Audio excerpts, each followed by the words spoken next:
Hello everyone and welcome back to the SteemTrail Gaming News. Today is the 13th of January 2018. My name is Kralizec and I will be your host for this evening. Today we actually got some news for you today, not like yesterday.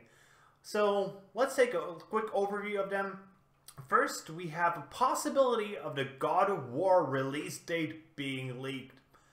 Secondly, the guy who caused that little swatting incident where a completely innocent man was killed is being charged with involuntary manslaughter.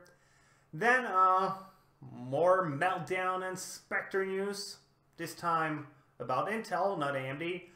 And last of all, a completely new Intel exploit. Yay! More security exploits we need to worry about.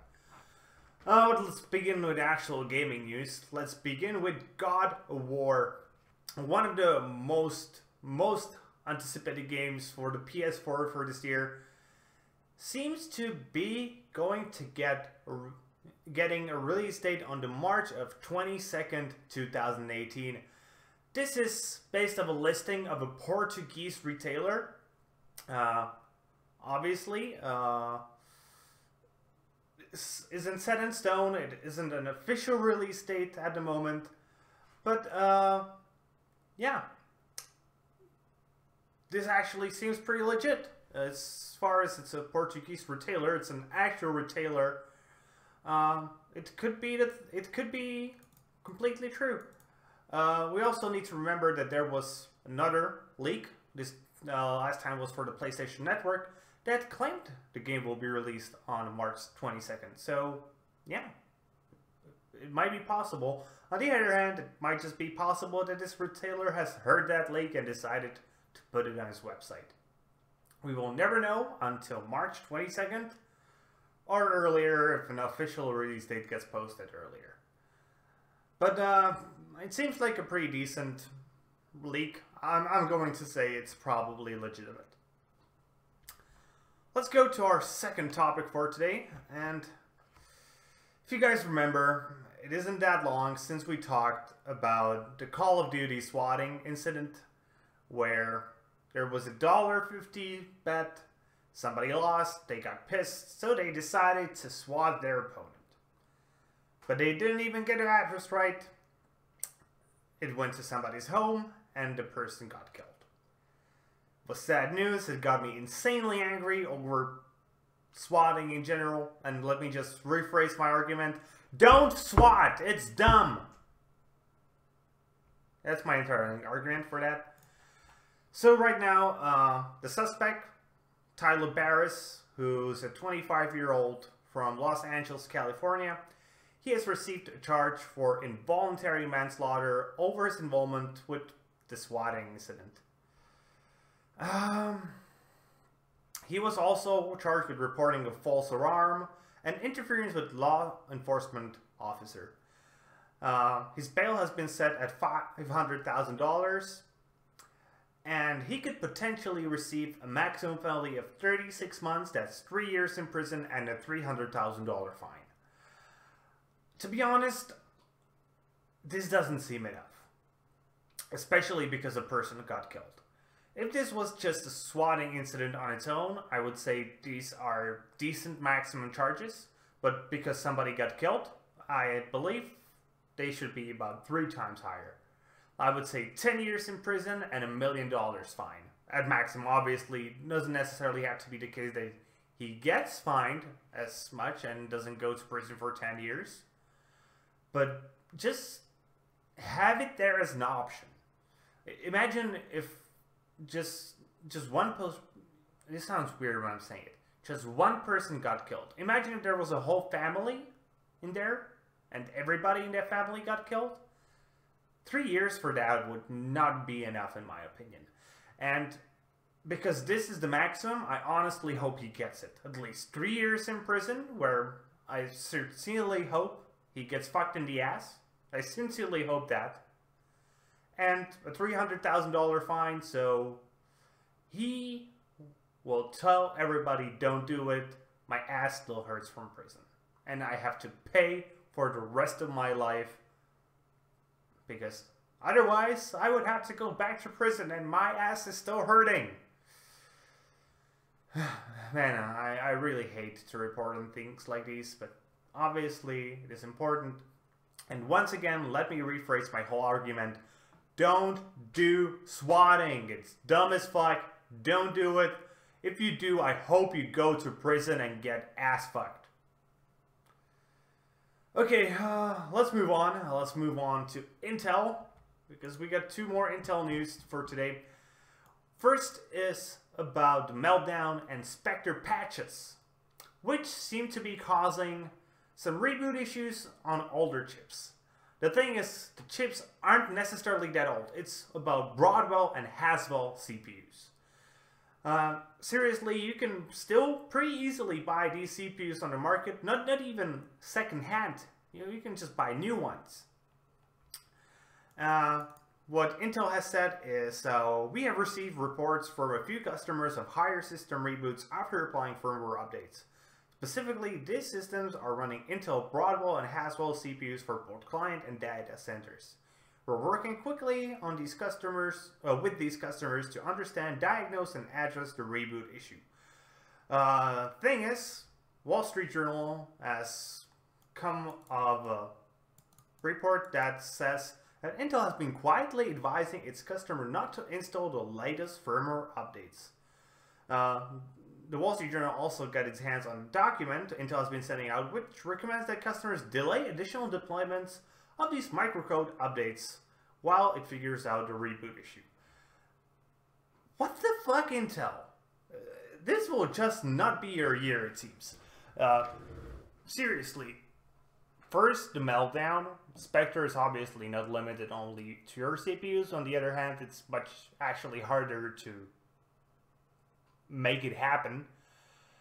But the thing is, right now, big companies essentially have to decide between leaving their systems open to an exploit or having their systems reboot if they have Haswell and Broadwell CPUs in there. And that's not really a good situation to be in. So imagine you just have to run your computers 24/7 because you need that as a business. Then you cannot install this and you just leave your computers open to the Meltdown attack. And if you install this, well, your computers reboot. Let's say you have a firm that rents out computer power to studios for them to render movies. Well, now, once in the middle of a render, your computer will just reboot. As well, this can happen on just, in your home. So you have a Broadwell, you were like, oh, okay, so I will update everything and I will be safe. And now you're just doing some work and just suddenly your computer reboots. You lost a half hour of working on an Excel spreadsheet you need to have done by tomorrow. Yeah, this situation is just so bad, it's not even pretty.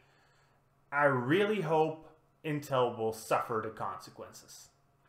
On top of that, this is our last piece of news, there is a completely new security flaw which allows attackers to easily bypass laptop passwords and gate remote access.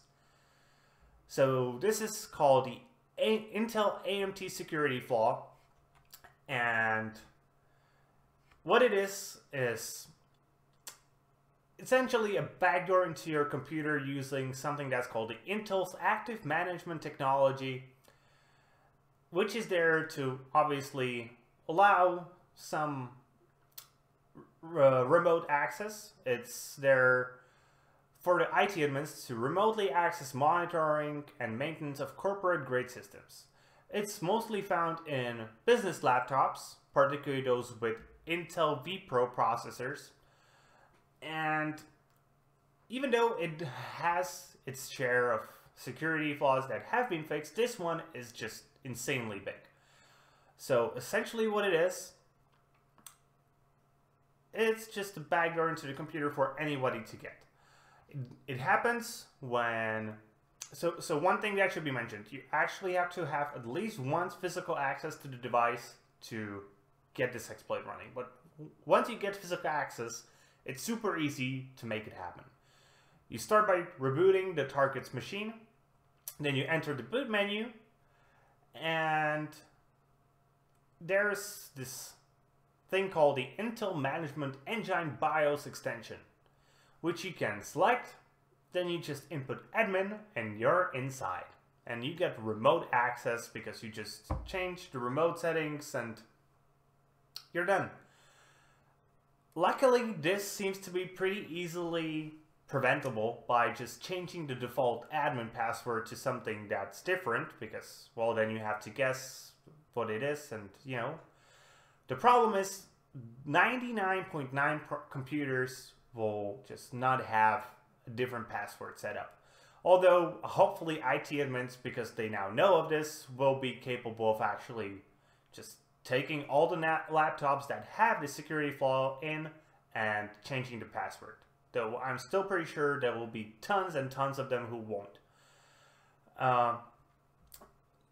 Because there is some requirement of you actually being physically near the computer for at least a minute in the beginning. It's not the worst thing in the world, but if you have a high value enough target, you will just get two people where one of them will distract the target for 5 minutes, I don't know, by just spilling hot coffee over them or something. You just change all the remote settings, you're in, and you can even change the password for this, and you will be the only one capable of actually changing the settings, because just randomly guessing the password, especially if you input a long enough one that you have pre-prepared, is virtually impossible.